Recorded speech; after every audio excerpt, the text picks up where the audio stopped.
আচ্ছা, আমাদের এর পরের টপিক হচ্ছে জ্যামিতিক প্যাটার্ন। সো এখানে দেখো 4 লেখা হয়েছে, 4 একটা কি ডিজিটের মতো করে লেখা হয়েছে। তো এর জন্য কয়টা কাঠি লাগছে? 1 2 3 4 4টা কাঠি লাগছে। তারপরে এখানে কয়টা কাঠি? 7টা কাঠি। তারপরে এখানে কয়টা কাঠি? 10টা কাঠি। এরপরে যে চিত্রটা সেখানে 13টা কাঠি। এরকম দিয়ে বলছে যে এর পরের চিত্রটায় কয়টা কাঠি লাগবে, মানে কিছু জিনিস দিয়ে দিছে, দিয়ে বলছে যে পরবর্তী এইটার ভিতর যে একটা প্যাটার্ন আছে, প্যাটার্নটা আইডেন্টিফাই করার ট্রাই করো, তারপর পরবর্তীতে কী হবে সেটা বোঝার ট্রাই করতে বলছে। সো প্রত্যেকটা থেকে আমরা একটা একটা আসলে সূত্র বানাবো। আজকে আমাদের কাজ হচ্ছে সূত্র বানানো। সো চলো আমরা ট্রাই করি।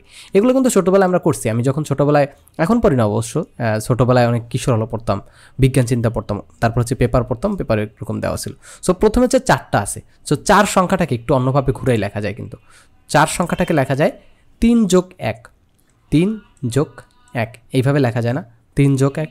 আবার এইভাবে লেখা যায় যে 3 ইন্টু 1 যোগ 1। আমরা সূত্র বানানোর জন্য লিখতেছি। তার পরবর্তী সংখ্যা কোনটা? 7। 7কে কীভাবে লেখা যায়? 7কে কীভাবে লেখা যায়? 6 যোগ 1, মানে 1 যোগ, মানে 1 থেকে বিয়োগ করে তারপরে ওই সংখ্যাটা লিখছি, মানে কিছু একটা যোগ 1, মানে ওর আগের সংখ্যা যোগ 1। 7-এর আগের সংখ্যা কত? 6। 6 যোগ 1 7। তারপর 10-এর ক্ষেত্রেও কীভাবে লিখবো? 9 যোগ 1, এরকম করে। 13-এর ক্ষেত্রে কীভাবে লিখবো? এর পিছনের সংখ্যা কত? 12 যোগ 1, এরকম করে। জাস্ট আমরা একটা সূত্র তৈরি করবো, এই জন্য লিখতেছি। তো 3 যোগ 1, মানে 3 ইন্টু 1 প্লাস 1, এটা পাইলাম। তারপরেটা হচ্ছে 6 ইন্টু 1। তো 6কে কিন্তু 3-এর গুণিতক আকারে লেখা যায়। সো 3 দিয়ে গুণ করে কীভাবে লিখি? 3 গুণ 2 যোগ 1, মানে 6টাকে একটু চেঞ্জ করে লিখছি জাস্ট। এখানে 9টাকে কীভাবে লেখা যায়? 3 গুণ 3, 3 গুণ 3 যোগ 1। তারপর হচ্ছে 12, এটাকে কীভাবে লিখতে পারি? 3 গুণ 4 যোগ 1। দেখো আমরা কিন্তু সূত্রটা বের করে ফেলছি। কীভাবে সূত্রটা বের করে ফেললাম? এটা হচ্ছে প্রথম চিত্র, এই জন্য এইখানে 1 হয়েছে। বাকিগুলো কিন্তু প্রত্যেকটা সেম। 3 এখানে সেম, এখানে সেম, এখানে সেম, এখানে সেম। 1 এখানে সেম, এখানে সেম, এখানে সেম, এখানে সেম। বাকি চেঞ্জ হয়েছে কি? শুধুমাত্র 1 2 3 4 এখানে চেঞ্জ হয়েছে। সো প্রথম চিত্রের জন্য এখানে হয়েছে 1, দ্বিতীয় চিত্রের জন্য হয়েছে 2, তৃতীয় চিত্রের জন্য হয়েছে 3, চতুর্থ চিত্রের জন্য এখানে হয়েছে 4। তার মানে পঞ্চম চিত্রে এখানে কত হবে? 3 ইন্টু 5 যোগ 1, সিম্পল। 6 নম্বর চিত্রে কত হবে? 3 গুণ 6 যোগ 1। সো এটাকে আমরা এক্স বা ক দিয়ে রিপ্লেস করতে পারি। এরকম লিখতে পারি 3 গুণ ক বা 3 ক প্লাস 1। এখানে ক মানে কি? কততম চিত্র। এখানে এইটার ক্ষেত্রে কয়ের ভ্যালু কত? কয়ের ভ্যালু হচ্ছে 1, প্রথম চিত্র। এখানে কয়ের ভ্যালু কত? 2, এখানে কয়ের ভ্যালু কত? 3, এখানে কয়ের ভ্যালু কত? 4, পরবর্তী চিত্রে কয়ের ভ্যালু 5। ঠিক এইভাবে পরবর্তী জিনিসগুলো হবে। সো পরবর্তীগুলো আইডেন্টিফাই করার চেষ্টা করি। এখানে কি? এখানে দেওয়া আছে কত? 6। সো 6কে ওইরকম করে লিখি। এটা একটু স্ক্রিনশট দিয়ে রাখো। না, স্ক্রিনশট দেওয়া লাগবে না, আমি হচ্ছে করে দিচ্ছি। রেখে দে এটা। ওয়েট, ওকে ওকে, এইটা। সো প্রথমটা হচ্ছে 6। 6কে কীভাবে লিখতে পারি? 5 যোগ 1 6, তাই না? সো এটাকে একটু সূত্রের মতো করে লিখলে 5 গুণ 1, আর এখানে যোগ তো 1 আছে, 5 গুণ 1 এটা লিখতাম। তারপর 11, এটাকে কীভাবে লিখতে পারি? 10 যোগ 1। 10কে কীভাবে লিখতে পারি? 5 গুণ 2 যোগ 1, 1 তো আগের মতোই আছে। তারপর হচ্ছে 16। 16কে কীভাবে লিখতে পারি?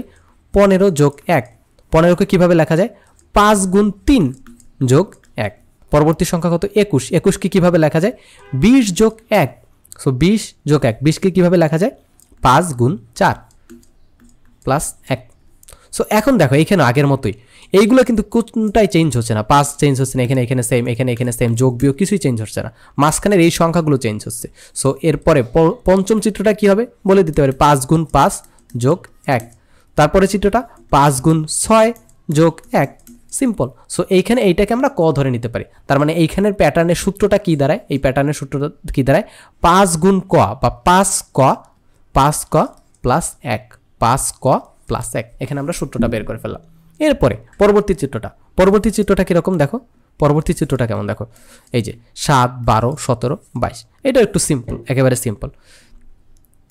7 যোগ 1 এরকম করে শুরু করলাম যে 1 যোগ 7। সো 7 গুণ 1 যোগ 1, 7 গুণ 1 যোগ 1, এরকম করে। পরবর্তী চিত্রটা কি? পরবর্তী হচ্ছে 11 যোগ 1। সো 11 যোগ 1। এখন 11কে কি 7-এর গুণিতক আকারে প্রকাশ করা যায়? প্রকাশ করা যায় না, তো প্রকাশ করা যায় না। তার মানে এখানে আমাদের এই যে লজিকটা বিল্ড করছি, লজিকটা ভুল। এই লজিকটা আমাদের ভুল। এখন অন্যভাবে চিন্তা করতে হবে। পরবর্তী সংখ্যা কি? পরবর্তী সংখ্যা হচ্ছে 2, মানে 1-এর পরবর্তী সংখ্যা হচ্ছে 2। তো এইভাবে চিন্তা করব। সো এইভাবে কীভাবে লেখা যায়?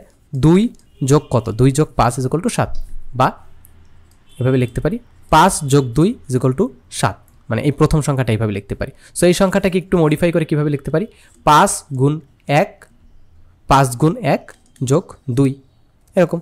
পরবর্তী সংখ্যা কত 12, 12কে কীভাবে লিখতে পারি এরকম 10 যোগ 2 10 যোগ 2, 10কে কীভাবে 5-এর গুণ আকারে কীভাবে লেখা যায় 5 গুণ 2 যোগ 2, সিম্পল। পরবর্তী সংখ্যা কত 17, 17কে কীভাবে লেখা যায় 15 যোগ 2, সো 15কে কীভাবে লেখা যায় 5 গুণ 3 যোগ 2। দেখো পরবর্তী সংখ্যাগুলো এরকম হবে। তো পরেরটা কী হবে 5 গুণ 4 যোগ 2, পরেরটা 5 এরকম করে যেতে থাকবে। তার মানে এখানে হচ্ছে এটা কী হবে 5 ক গুণ না মানে সরি যোগ 2। এখানে কয়ের ভ্যালু কোনটা, কয়ের ভ্যালু হচ্ছে কততম চিত্র, এখানে প্রথম চিত্র, এই জন্য হচ্ছে এখানে 1 হবে, দ্বিতীয় চিত্র এখানে 2, তৃতীয় চিত্র 3, এখানে 22 হচ্ছে 4 নম্বর চিত্র, 5 নম্বর চিত্র এখানে মানে 5 নম্বর চিত্রে 5 বলবে। সো ধরো এখানে যদি বলে 10 নম্বর চিত্রে, এটা 10 নম্বর না 10 নম্বর ধরি 50 নম্বর চিত্র বা তারও বেশি, ধরো 77 নম্বর চিত্রে এখানে কাঠির সংখ্যা কত থাকবে এই প্যাটার্নটায়। তাহলে কীভাবে বের করবো কয়ের ভ্যালু কত হবে 77, তো 5 গুণ 77 77 যোগ 2, সো কত দাঁড়ায় 5 × 77 অ্যান্সার যোগ 2। তো আমাদের 385টা কাঠি লাগবে, 387টা কাঠি লাগবে 7387 387টা কাঠি লাগবে। আই হোপ এটা পর্যন্ত বুঝছো। এরপরে আর কি কিছু আছে না, এরপরে আর কিছু নাই। So that's it. আরও কিছু মেবি আছে না, আর কিছু তো নাই তোমাদের বইতে। সো দ্যাটস ইট, এই হচ্ছে আমাদের ক্লাস। এরপর হচ্ছে প্রত্যেক ক্লাসের মধ্যে একটা প্রবলেম দেওয়া আছে, একটা ধাঁধা দেওয়া আছে। আজকে কোনো ম্যাথ নাই, না এটা ম্যাথই, হ্যাঁ সিম্পল ম্যাথ, এটা ধাঁধা টাইপের ম্যাথ। সো এটা যদি কেউ সলভ পারো অবভিয়াসলি দেওয়ার ট্রাই করবো। সো দ্যাটস ইট, এই হচ্ছে আজকের ক্লাস। আর হচ্ছে এইগুলো সলভ যদি পেতে চাও বা এগুলো সলভ যদি করতে পারো অবভিয়াসলি আমাদের গ্রুপে জানাবো। আমাদের গ্রুপ আছে, গ্রুপটা দেখাইছি, প্রথম ক্লাসে দেখাইছি, আবার দেখাবো না, আর থাক দেখানোর দরকার নেই। সো এই তো বর্ণমালা স্কোয়াড লিখে তুমি যদি সার্চ দাও তাহলে পেয়ে যাবা। আর হচ্ছে আমাদের কাছে স্পেশালি যদি ব্যাচে পড়তে চাও সেক্ষেত্রেও তোমাদের ওয়ে আছে। আর তারপর হচ্ছে ইন্টারেক্টিভ পিডিএফ, আমাদের আরও অনেক কিছু আছে। সো তোমাদের জন্য আর অনেক সার্ভিস আছে, ওগুলো যদি নিতে চাও অবভিয়াসলি আমাদের সাথে কন্ট্যাক্ট করতে পারো, ওয়েবসাইটে ভিজিট করতে পারো। দ্যাটস ইট, এই হচ্ছে আজকের ক্লাস। দেখো হয়তো পরবর্তী কোনো ক্লাসে। টাটা।